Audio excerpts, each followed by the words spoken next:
Hey you guys, good day to you. Welcome back to the channel. If you're new here, just welcome. We're gonna do something cool today. This is a video brought to you by demand from you, the viewers. That didn't come out right, but whatever. We were talking about the 4-post rack inside the shop earlier, and you guys wanted a dedicated video on that.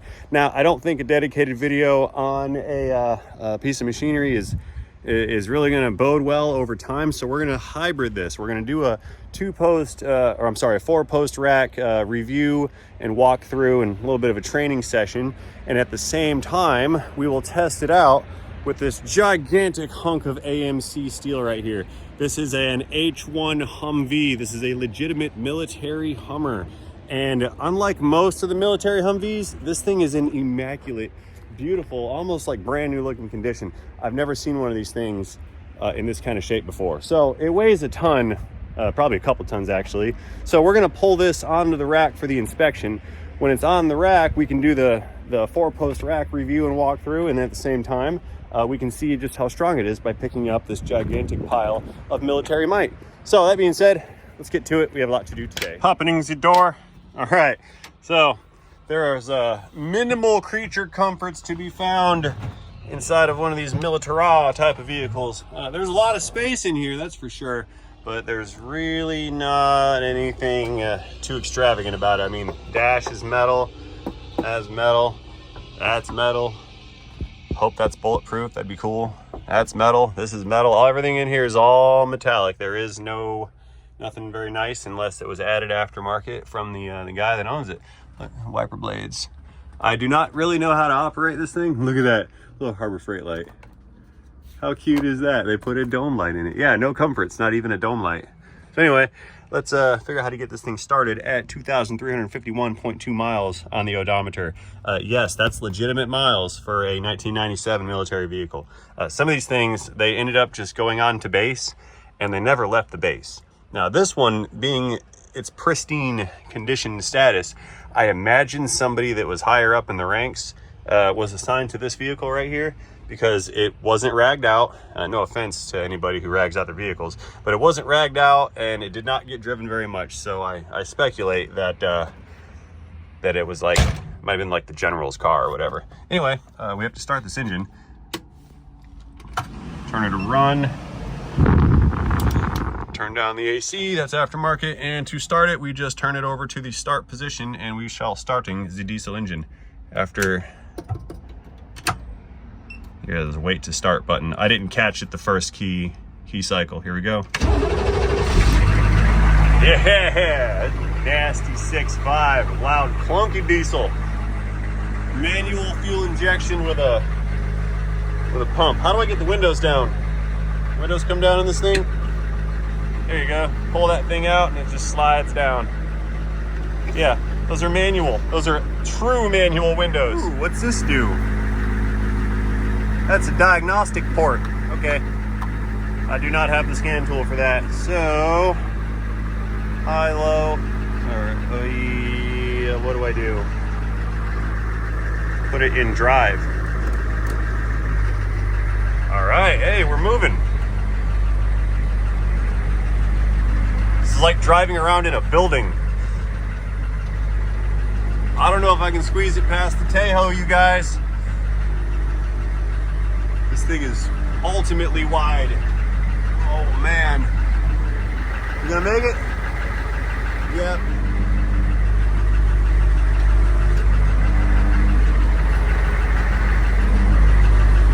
And we made it. I can see the Tahoe in the mirror. Looking good. All right. Let's get her lined up on the 4-post and we'll get her up in the air. We're gonna walk around, do a 4-post review first, because that's what we're here for. Hey baby, you wanna go for a ride? Here, get in my Hummer. Can we get in? Yeah, get in. I think the door's locked. I gave her the key. She get in there. There you go. Got it. Get in. All right, so listen, see that little, don't pull on it yet, but see that little round knob on the door right there? Yes. Here, close the door real quick. Now that's the window knob, okay? Okay. What you want to do when you pull that out, the window's going to want to fall down, so don't let the window fall, but so hold the knob up pull it out and then lower the window down. It's just attached to the window. The knob is. So just yank it out towards you. There you go. Ooh, that was bright. So just let it go down. There, now you get some airflow. Oh, how cool is this? It is. Can I buy one? I want one. Yeah. No, what? You're a keeper. You let me buy one of these things? So cool. Can I sell you? How much fun we would have. Can I sell the Tahoe and get one of these? Well, what am I going to drive? This? Oh, no. You're going to drive this around? You pick the kids up in school in this bad boy. Look at all the space they got back there. Yeah, I think this would be fun. You put them in the back in the bed so you can't hear them screaming at you. As long as it's not, as long as it's automatic, yes. Yep. So we cannot take this for a test drive. It's got a fuel leak and it has a lack of power because I think that the injection pump is sucking in air. The guy that owned it said that they just changed the fuel filter and then they had the problem after the fuel filter. Oh, this is sweet. We're so far away from each other. I know, it's weird. What's up, man? He's making videos about us making videos. Yeah, let's clear, there's some stuff on the rack. I gotta get it out of the way. There we go. So you gotta pull the candy cane thing, the red thing to open the door. Just kind of pull it back, I think, or forward, push it forward. Push it hard, use your muscles. Push it hard, there you go. Oh. And then it opens up. All right, let's go check the rack. Get rid of that. Looking good. I think we have enough ground clearance.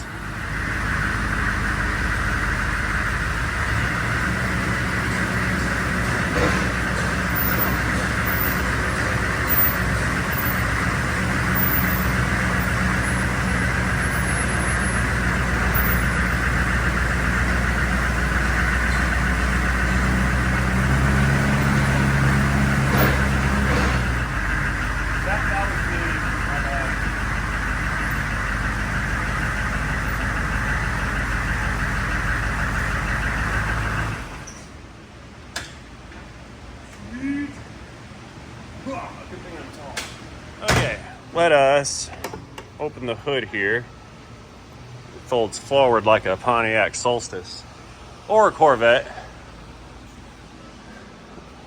Little snorkel right there. Look, that's your max water line. So as long as you can breathe, you can drive this kind of wherever you want, I think. Now, if the H2s are anything like the H1s with the grill guards on them, we're gonna have to fold this down to get the hood to fold up, right? So, go ahead and depin it. This is easy. I like working on this thing so far. Probably shouldn't have said that. So that folds down like that. Little light bar in there, that's kind of cool.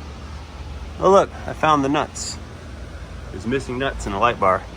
Okay, Laura, will you help me? Yeah. Will you pick up on this hood from your side over there? Just do it in like the fender well or something. Just give it a lift. Nice and easy like. Did that prop rod lock in? Yep, that's cool. Right on. Huh. Got an air filter assembly here. AC condenser. A little megaphone speaker thing. AC. I wonder if the AC was aftermarket. I bet it was. Yeah, there's a condenser with a fan on it. Don't know what that is. That's pretty chewed up. Got the radiator right here, also sitting sideways. And we've got a Detroit 6.5 liter / GM turbo diesel right here. Really cool engines, but they made like no horsepowers. You can put 10 grand into them and they'll make about 400 for a little while. I like it. What is that? Look at this behemoth of a device. Is that a AC generator? What is this? Dual volt, 14 and 28 volt, 200 amp DC. That's a DC generator. That is nasty. I want one of those. Put that on my Duramax. Wow. Okay, so there's no alternator. It's got just a generator. So your fuel pump, the injection pump's down in there. Don't step on the air intake. Someone's done that before. Engine oil. Don't know what that is. And the rest of it is a bunch of plumbing and whatnot. So far, I hope we don't have to tear this thing apart too far to fix the fuel leak. Brake master cylinder here. It's a Hydro Boost, so there's no vacuum. It's using probably power steering. I'm assuming it has power steering. It felt like it did. Yeah, it uses power steering for the hydraulic assist on the brake system. Also pretty cool. Ooh, modular stuff. Look, just unscrew the connector, plug it in. This is the whole harness for the hood. That's all the lights, the blackout lights, the high beams, low beams, turn signals, probably fogs, all that cool stuff. Now, what else do we have around here to look at? That's about it for under here. Yeah, legit H1. That's not military. Somebody stuck that on there. The military doesn't use chrome, because if we use chrome, then people could see us. How can he see me? So anyway, out back, I was about to lift it up, but we're out back. Let's see what's over here. Don't know what that does. We have some antennae, toolbox maybe. Backup lights, those are aftermarket. Hazardous explosives, cool. That didn't go there, that's aftermarket. Probably to make it street legal. What's this trailer hitch?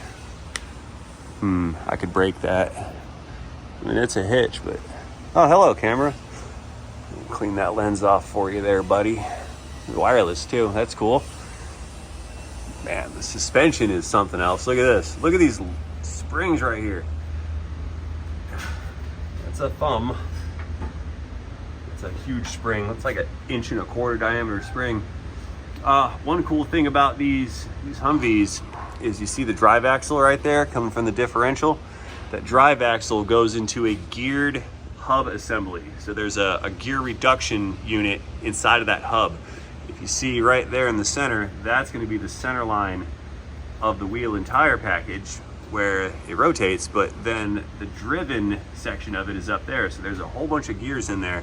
They did that in order to gain some ground clearance, I suppose, or be able to get this angle on these control arms, because we wouldn't want to run CV axles at like a 45 or maybe even more. It might be a 60-degree angle. Regardless, we've got a reduction drive in the rear drive system. I think the fronts are the same way. Now, I haven't been briefed and I'm not trained on these things. This is just stuff that I know as common knowledge, or maybe uncommon knowledge.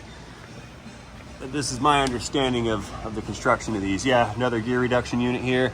Big old beefy springs, and these control arms are just massive under this thing. A lot of steel. So, let's switch gears, pun intended, and take a look at the mechanics of the lift.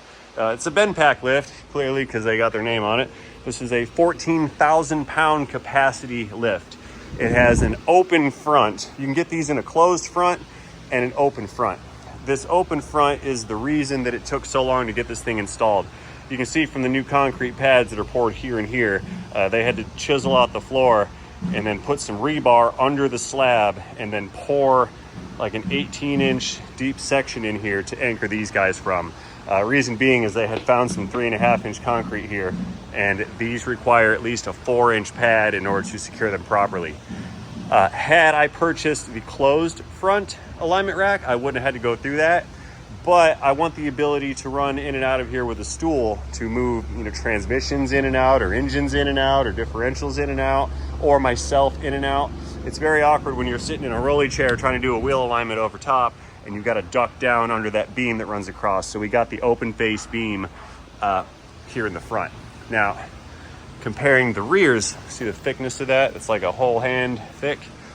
The rear ones are a little bit smaller because we don't have an open back on this. This is just a straight beam that runs across. So they hold the same amount of weight per their rating, but there's less stresses to pull the towers inward on the rears because of that rear bar right there. Whereas the ones up on the front, when you lift this thing up, the weight's gonna be here, center of gravity is like over here or whatever, and it's gonna try to pull these beams inward. So you've gotta have a good, nice, solid foundation so they can't flex in and collapse, because that would also be quite bad. We don't wanna do that. Let's see here. I think that's about it for the exterior of the lift.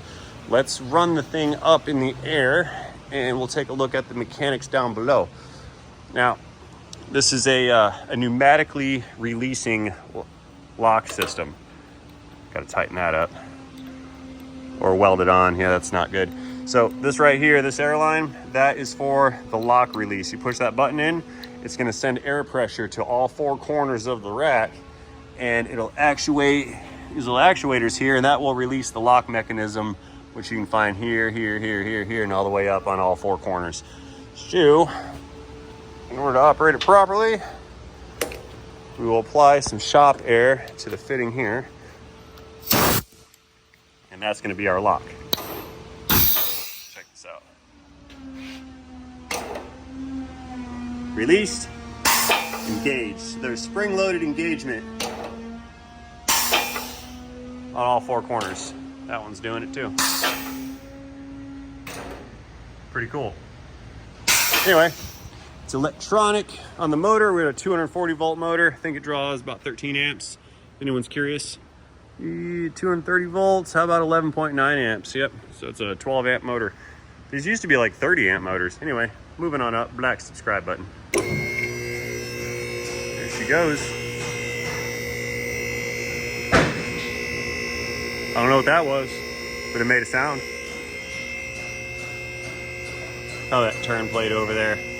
Oh yeah, this rack has turn plates in it. These are supported by little ball bearings. You can pull the pins out and these plates will move independently of the ramps. And same thing up here on the fronts. These are specifically for doing wheel alignments. If we take the bridges out of the equation and pull the pins, you can see this plate just kind of floats around, does whatever it wants all willy-nilly. That way, when you're doing a wheel alignment, you park your tire over top of the plate. As you make adjustments, you don't have to worry about the friction and twisting of the tire, and it'll prevent suspension binding so you can make accurate adjustments. That is mandatory for wheel alignments. Moving on up. Let's see here. Little tie down point for convoy transportations, perhaps.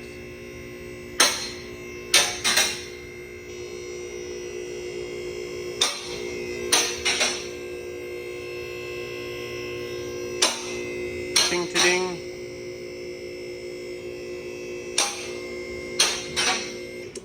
Okay, so now for safety, set her down on the lock. Now one thing you gotta make sure, pay attention to when operating these, especially when you're lowering them down, is you gotta hold your lock release at all times, and then as you lower down the hydraulic pressure and let the ramps come down, you need to watch all 4 corners to make sure one corner didn't get stuck, because what can happen is one lock might engage by accident, and let's say you're over here and you're talking to the guy next to you and that lock hangs up. Well, the other 3 locks are still disengaged because you should be holding the button, and what it'll do is it'll start to twist the rack. If you don't notice long enough, it'll pull the rack down, it'll break the bolts or whatever, or yank the concrete out of it. Your rack will start to twist up, and then it'll collapse in on itself and kill whoever is underneath of it. That's a bad day. We don't want to do that. So, always keep an eyeball on your machines when you are operating said machines. You don't actually put your eyeball on it because it'll get dirty, but you need to be watching what you're doing, because it's you can get very complacent running these lifts up and down all day for years at a time, and you think something won't happen, and that's when something will happen. So you got to make sure you don't die at work today. That's rule number 1. Hey, does anyone know what this little bracket thing on these hubs is for right here? Let us know in the comments. Justin was just asking, and I don't know what it's for. Both of the rears have it. Oh, that one doesn't have it? I thought both sides had it. Yeah, there's just the one on this side. Maybe it's bolted on just for some reason. I have no idea. I can't even speculate why that's there. Look at all these. Oh my God. Look at all these wheel weights. Look, the whole half of this wheel is wheel weights. Whoever put these tires on never should have balanced them at all. When you have to do that, a half a wheel's worth of weights, you're better off with no weights, because you'll never balance that into not vibrating. Plus, with this tread design, it's gonna vibrate. And with this tire size right here, it's gonna vibrate. And being that it has almost no suspension travel, it's gonna vibrate. You can't have things like this and expect it to just be smooth sailing. That's not how that works. That's okay. I can live with those. But that one in the back there, no, Sarah, that's not gonna cut it. So anyway, we have this thing up here on the rack because we're looking for some fuel system issues. We're looking for a fuel leak. I think, there's one. Yeah, there's fuel leak right there. If fuel's coming out, then air is going in. So we probably got air sucking in through there. And that will, there you go, there's another one. Another fuel leak right there. That's the fuel pump. It's like just like an old school Chevy 350 small block pump. Bolts right inside the block, probably runs off the camshaft. Yeah, there's a leak at the pump. And it looks like, see that drip right there? It's the pump itself leaking, not that line. So we're gonna need a fuel pump. That's the lift pump to bring the fuel up to the injection pump, which pressurizes it. Oh, fun fact. Look at the brakes. There's our inside rotor. See that? It's like a Jaguar. Yeah, there's our brake rotor. Brake caliper right there. Somebody put a bunch of red goo on it. Okay. A bunch of red goo on that one. Probably because I don't want it to make noise at high speed. CV axle chilling right here. That's bolted onto that hub. I wonder what that part is for. Like, what's the part number on it? Because these things are made, yeah, at 5 o'clock. These things are made out of everyone else's parts, and there's probably very few proprietary parts on this. I mean, this is GM all day. That's what I'm seeing here. I see just GM oozing out of this thing. Yeah, there's a hub leak up on this front. Look at all that oil in there. I don't know if I can service that. I have no idea how to work on these. No hub leak on this. Hey, look, military's smart. They put grease fittings on everything. That's greasable. That's greasable. That's for a Chevy truck right there all day. That's greasable. How about the drive shafts? Yep, drive shaft is greasable. This is how it's supposed to be, you guys. This is what vehicles that are meant to last look like when they're built properly. You can maintain it. You can grease it. You can change fluids in it. I wonder what transfer case this is. That's a transmission, TH400. Yeah, I think this is a 400. Yes, it is. And if that's the case, this is the most bulletproof transmission ever created. It's a contender right next to the 4L80, which the 4L80, I believe, is the predecessor, or this is the predecessor to the 4L80. They're very, very similar. This one's vacuum and manual actuation, and the 4L80, yeah, Hydromatic right there, GM, and the 4L80 is electronically controlled. That's, in a nutshell, the differences. What do you think? What happened to that? You could blow it up? Looks like it. Nah, that's not blown up. That's an accidental discharge from inside of the cabin. Oops. With a firearm. It might have been. I mean, It's possible. but whatever it was, it poked through from the top down. Hey, no, on the other side's got it too. I wonder what that's about. Who knows? Yeah, there's a couple of them. Here's one that was patched up. Yeah. And here, watch your noggin on that. Oh, yep. Self-tapping screws. They'll get you. Okay. Well, there's our fuel tank right here. It's not explosive proof, but it is tucked in nicely to this armored frame rail. That's a full box frame. Look at that. There's no open channel here. Fully boxed. But we can't make a pickup truck with a fully boxed frame. And then when we finally do start making trucks with fully boxed frames, we advertise it like it's some kind of technological achievement. Yeah, no. Let's see, what else is going down? There's our hub thing again. It's a big bad unit. Huge springs, we already saw that earlier. There's our rear subframe. Looks like Skynet. There's so much steel here. Differential is easy to change the fluid. Look at that. There's a hole and there's a hole. And of course, here's our rear brakes. These went metal to metal at one point. Someone pad slapped it. See the grind marks on it? I guess they figured chucking in some pads was better than just changing out those rotors. In order to change the rotors, I believe you have to take the axles out. Fuel filler neck up here, the body mount.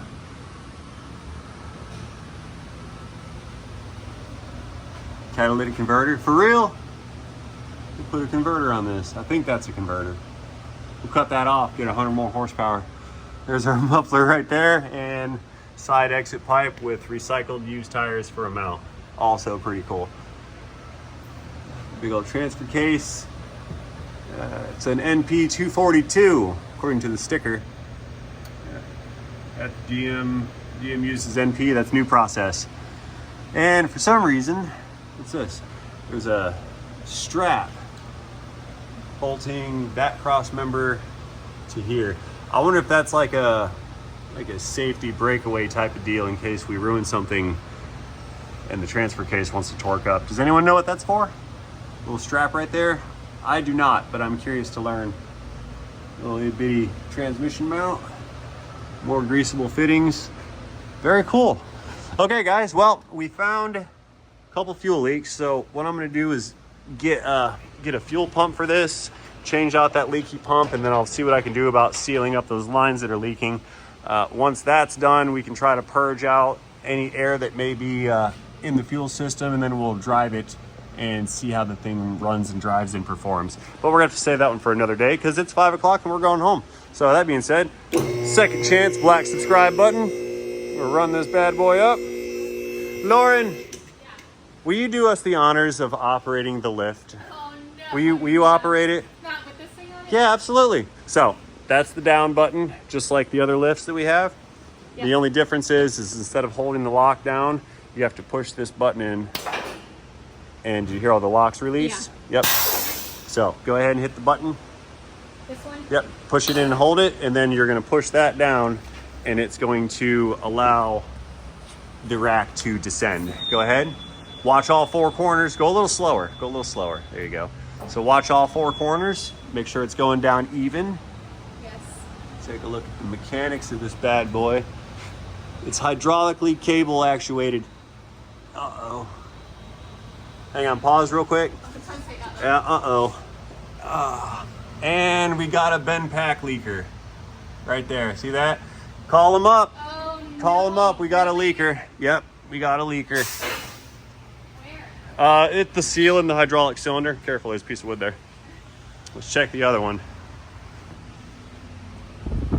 Oh, come on, Benpack. They had problems with it. It's actually not Benpack's fault, and they're having a hard time getting through it. I guess what the story is with the Benpack fiasco is that they ordered a bunch of those hydraulic rams for their lifts, and they were sourced from multiple places, the parts were, and they ended up getting a batch of cheapo Chinesium seals, I guess, and the seals are the problem. It was such a problem on Benpack's end that they are not servicing these. They're just replacing them.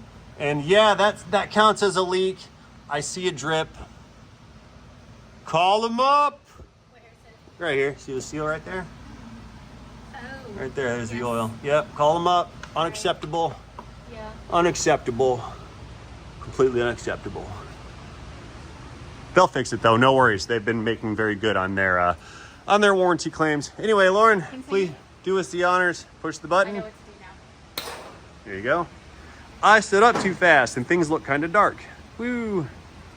All right, coming down. Are you watching your corners periodically? Yes. It's like checking the mirrors while you're driving. Just take a peek at your corners. Do you want to start the engine? I sure do. You do? All right, you can start it. We're going to start the engine real quick. One more time. Get that rich Detroit sound. All right, darling. All All right. right, come on over. Okay, ready? So, what you got to do, yeah, hop in there. Whoa. Make the noise. Yeah, got to make the noise. Okay, what you got to do, see this little switch right here? Yes. Turn that to the run position. That's going to light up. That's for your glow plugs. When that turns off, then just move it over to the start position. And then when it runs or when it starts, you just let go of it and it'll go right here and then you're good. So we're going to go over here. When it lights up, Yeah. push the start. Yeah, turn the thing on. Okay. Turn it to run. It lights up. When the light turns off, you can select it over to start. There you go. How cool is that? I love it. Hey, You like- can we get one of these? These It's like are- the four-wheeler, except bigger. It is, yeah, it is. I bet our son could drive it. He would love this. Yeah, Pew. You like that? I like it. Yeah, these are kind of expensive. Yeah. They're not fun to drive. It's like driving around on a pile of bricks. Yeah, well, we Yeah. wouldn't be highway driving it. No, not really. I'd take it out in the woods and run stuff over. Hey, start it one more time for me. We want to see this bad boy. Yep. Awesome.